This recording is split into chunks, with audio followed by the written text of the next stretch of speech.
Hi, hello friends. Welcome to Rani's Official. இன்னைக்கு நம்ம என்ன பார்க்க போறோம்னா ஆளு பூரி தான் பார்க்க போறோம். அதுக்கு நான் இப்ப இங்க ரெண்டு உருளைக்கிழங்கு எடுத்து வச்சிருக்கேன். கழுவி இத வந்து குக்கர்ல வச்சு ரொம்ப விசில் வச்சு மையா மசிக்க கூடாது. இத வந்து நம்ம புட்டு சீவறதுல சீவ தான் போறோம். அதுக்காக ஒரு 2 விசில் மட்டும் வச்சு எடுத்துக்கலாம். இப்ப நான் விசில் வச்சிட்டு காமிக்கிறேன்.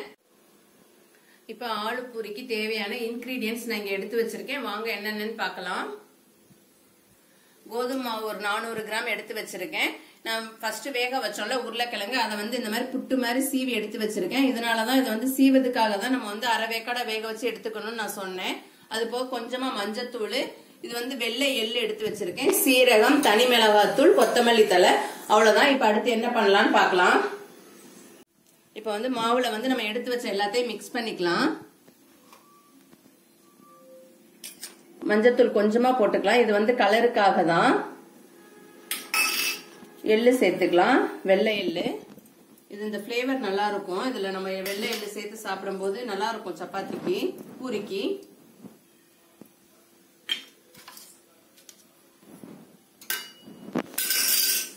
இப்ப உருளைக்கிழங்கு சேர்த்துடலாம். இதுல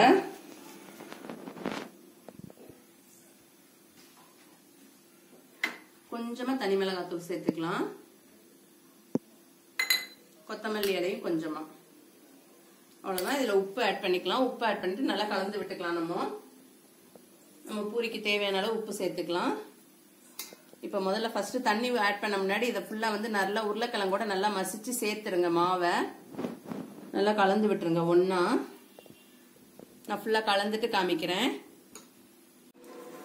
இப்ப உருளைக்கிழங்கு நம்ம போட்ட அந்த இன்கிரீடியன்ஸ் எல்லாத்தையும் நல்லா ஒன்னா மிக்ஸ் பண்ணிட்டேன். நல்லா மிக்ஸ் பண்ணிடுங்க. மிக்ஸ் பண்ணிட்டு அதுக்கப்புறம் லைட்டா வார்ம் வாட்டர் சேர்த்துக்கோங்க. லைட்டா இருக்கணும். நம்ம இப்படி கை வச்சு பார்த்தோம்னா கரெக்டா இருக்கிற மாதிரி இருக்கணும். ரொம்ப சூடா சேர்க்காதீங்க. லைட்டா சேர்த்து மாவை வந்து நம்ம சப்பாத்தி மாவு, பூரி மாவுலாம் பிசைவோம்ல அந்த அளவுக்கு பிசைஞ்சு எடுத்துக்கோங்க. நான் பிசைஞ்சிட்டு காமிக்கிறேன்.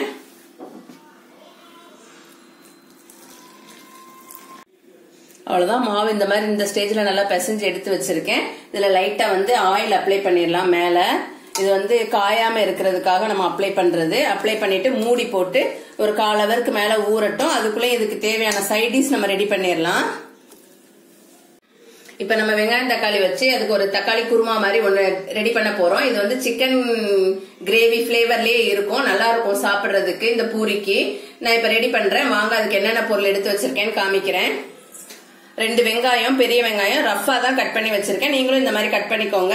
2 பச்சை மிளகாய் உங்க காரத்துக்கு தகுந்த மாதிரி நீங்க கட் பண்ணிக்கோங்க. தக்காளி ஒரு 3 தக்காளி கட் பண்ணி வச்சிருக்கேன். மல்லித்தூள், தனி மிளகாத்தூள், கரம் மசாலா, இஞ்சி பூண்டு பேஸ்ட். வாங்க என்ன பண்ணலாம்னு சொல்றேன். ஸ்டவ் ஆன் பண்ணி கடாய் வச்சிடலாம். மாவு ஊறுறதுக்குள்ள நம்ம அதுக்கு சைட் டிஷ் ரெடி பண்ணிட்டோம்னா டக்குன்னு பூரி போட்டோன்னே சாப்பிடறதுக்கு ஈஸியா இருக்கும். நம்மளுக்கு டக்குன்னு சூடா சாப்பிட்டுலாம். அவ்வளவுதான். இப்ப கடாய் சூடாயிருச்சு. நம்ம எண்ணெய் சேர்த்துக்கலாம். இதுல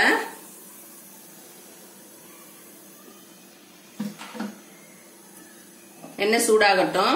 அதான் எண்ணெய் சூடானோடனே நம்ம வெட்டி வச்ச வெங்காயம், அந்த பச்சை மிளகாய் எல்லாத்தையும் இதுல ஆட் பண்ணிடலாம். சோம்பு சேர்த்திருக்கேன் நானு. சோம்பு லைட்டா பொரிஞ்ச உடனே இந்த வெங்காயம், பச்சை மிளகாய் ஆட் பண்ணியிருக்கேன். இது வந்து கொஞ்சம் கண்ணாடி பதத்துக்கும் அடுத்த ஸ்டேஜ்ல வதங்கட்டும். நான் வதங்கினோடனே உங்களுக்கு காமிக்கிறேன். அவ்வளவுதான். வெங்காயம் இந்த ஸ்டேஜ் வதங்கினோடனே நம்ம வெட்டி வச்ச தக்காளி இதுல சேர்த்திடலாம். தக்காளி சேர்த்துட்டு லைட்டா உப்பு சேர்த்துருங்க. உப்பு சேர்த்தீங்கன்னா டக்குன்னு வதங்கிடும். நான் வதக்கிட்டு காமிக்கிறேன். இப்ப தக்காளி நல்லா மையா வதங்கிடுச்சு. இப்ப நம்ம இஞ்சி பூண்டு பேஸ்ட் சேர்த்துக்கலாம். 2 ஸ்பூன் சேர்த்துக்கோங்க. சேர்த்து நல்லா கலந்து விட்டுருங்க.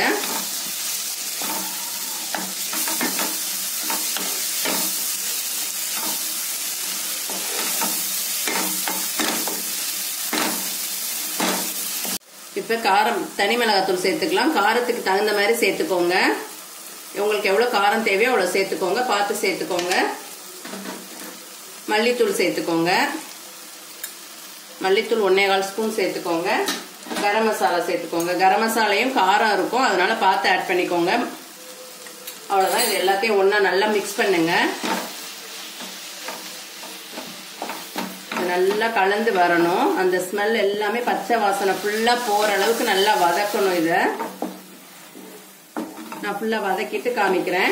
மூடி போட்டு நல்லா கொஞ்ச நேரம் வச்சீங்கனாலே அதே அந்த ஸ்மெல் எல்லாம் போயிடும். நல்லா வதங்கி வந்துடும். மூடி போட்டு வைக்கலாம் நம்ம கொஞ்ச நேரம். இப்ப இந்த மசால் வாடெல்லாம் போய் நல்லா வெந்து வந்துருச்சு. இப்ப நம்ம வந்து இந்த ஸ்டேஜ்ல தண்ணி ஆட் பண்ணிக்கலாம். தண்ணி நம்மளுக்கு எவ்வளவு தேவையோ அவ்வளவு ஆட் பண்ணிக்கலாம். பார்த்து ஆட் பண்ணிக்கோங்க. இது கொஞ்சம் கிரேவி மாதிரி இருந்தாதான் டேஸ்ட் நல்லா இருக்கும் பூரிக்கு தொட்டு சாப்பிடுறதுக்கு. தண்ணி ஆட் பண்ணிட்டு உப்பு காரம் ரெண்டுமே இந்த ஸ்டேஜ்ல நீங்க செக் பண்ணிட்டு தேவைன்னா ஆட் பண்ணிடுங்க. இதை கொதிக்க விட்டுறலாம். இது கொதிக்கட்டும். நான் கொதிச்ச உடனே காமிக்கிறேன். எனக்கு தண்ணி இந்த அளவு போதும், அதனால நான் இந்த அளவு ஆட் பண்ணியிருக்கேன். இதுல நம்ம வந்து அடுத்து தேங்காய் பால் ஆட் பண்ணுவோம். இது கொதிச்ச உடனே ஆட் பண்ணணும். நான் ரெடி பண்ணி எடுத்து வச்சிருக்கேன் தேங்காய் பால். இப்ப வந்து லாஸ்ட்ல நம்ம இதை கொதிக்கும் போது நம்ம எப்படி ஊத்தணுங்கிறத நான் காமிக்கிறேன். இப்ப பாருங்க குழம்பு நல்லா கொதிச்சு நல்லா திக்காக ஆரம்பிச்சிருச்சு. இந்த ஸ்டேஜ்ல நம்ம எடுத்து வச்ச தேங்காய் பால் ஆட் பண்ணிக்கலாம். தேங்காய் பால் தான் ஆட் பண்ணணும், தேங்காய் ஆட் பண்ணாதீங்க. நல்லா திக்கா வச்சுக்கோங்க தேங்காய் பால், அப்பதான் நல்லா இருக்கும் சாப்பிடும் போது. அவ்வளவுதான். இதை நல்லா ஒன்னா கலந்து விட்டுருங்க. இது லைட்டா ஒரு கொதி நொர கட்டுற மாதிரி வரும்போதே நம்ம ஸ்டவ் ஆஃப் பண்ணிடலாம். இது லைட்டா இதாகட்டும், கொதிக்கட்டும். நான் கொதிச்சு இறக்கும் போது காமிக்கிறேன். அவ்வளவுதான். குழம்பு கொதிக்கிற ஸ்டேஜ் வந்துச்சு. நான் ஸ்டவ் ஆஃப் பண்ணிட்டேன். அவ்வளவுதான். இந்த மாதிரி ஸ்டேஜ்லயே நம்ம இறக்கிடலாம். இது ஆறும்போது இன்னும் கொஞ்சம் திக்காகும். இப்ப நம்ம கொத்தமல்லி தலை லைட்டா தூவிடலாம். தூவிட்டு மூடி போட்டு மூடி வச்சிடலாம். அடுத்து சப்பாத்தி பூரி ரெடி பண்ணலாம். இப்ப நம்ம மாவு பார்த்துடலாம். மாவு நல்லா ஊறிடுச்சு. இங்க பாருங்க எவ்வளவு சாஃப்டா நல்லா ஊறி வந்திருக்குன்னு.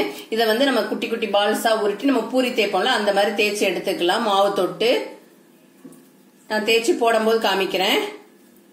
இப்ப பூரி தேய்க்கிறதுக்குள்ள நம்ம ஸ்டவ் ஆன் பண்ணி கடாய் வச்சிடலாம். கடாய் வச்சு எண்ணெய் ஊத்திட்டோம்னா நம்ம பூரி தேய்க்கிறதுக்குள்ள எண்ணெயும் சூடாயிடும். டக்கு டக்குன்னு போட்டு எடுத்துடலாம். இப்ப நான் எண்ணெய் ஆட் பண்ணிடுறேன்.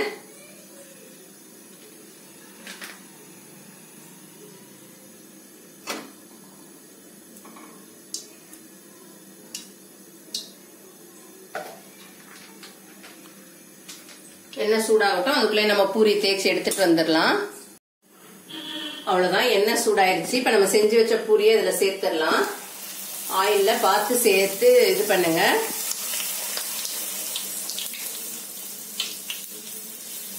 அவ்வளவுதான். ஒன் சைடு இதாயிடுச்சு.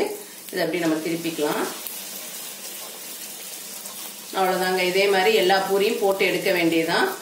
வாசனையா இருக்கும் நல்லா சாப்பிடுறதுக்கு. இதுக்கு வந்து நீங்க தக்காளி குருமா வச்சுதான் பசங்களுக்கு கொடுக்கணும்னா இல்ல, உங்க வீட்டு குட்டி பசங்களுக்கு நீங்க வந்து இதை வெறுமனையாவே கொடுக்கலாம். ஏன்னா இதுலயே நம்ம காரம் எல்லாமே சேர்த்திருக்கோம். நல்லா இருக்கும் சாப்பிடுறதுக்கு அவ்வளவு டேஸ்டா. நீங்க இதை பசங்களுக்கு வீட்டுல செஞ்சு கொடுங்க. இப்ப அருமையான ஆளு பூரி ரெடி ஆயிடுச்சு. இதை வந்து நான் தக்காளி கிரேவியோட நான் ரெடி பண்ணி எடுத்து வச்சிருக்கேன். இது சாப்பிடுறதுக்கு அவ்வளவு டேஸ்டா இருக்கும். நீங்க உங்க வீட்டுல குட்டி பசங்களுக்கும் செஞ்சு கொடுங்க. இதை செஞ்சு பார்த்துட்டு எப்படி இருந்துச்சுன்னு கமெண்ட் பாக்ஸ்ல கமெண்ட் பண்ணுங்க. இந்த வீடியோ உங்களுக்கு பிடிச்சிருந்துச்சுன்னா லைக் பண்ணுங்க, ஷேர் பண்ணுங்க, கமெண்ட் பண்ணுங்க. மறக்காம ராணிஸ் அஃபீஷியலை சப்ஸ்கிரைப் பண்ணுங்க. அப்பதான் நான் வீடியோ போட்டேனே உங்களுக்கு நோட்டிபிகேஷன் வரும். நாளைக்கு வேற ஒரு வீடியோல நான் உங்களை சந்திக்கிறேன். அது வரைக்கும் உங்கள் ராணிஸ் அஃபீஷியல். பாய்.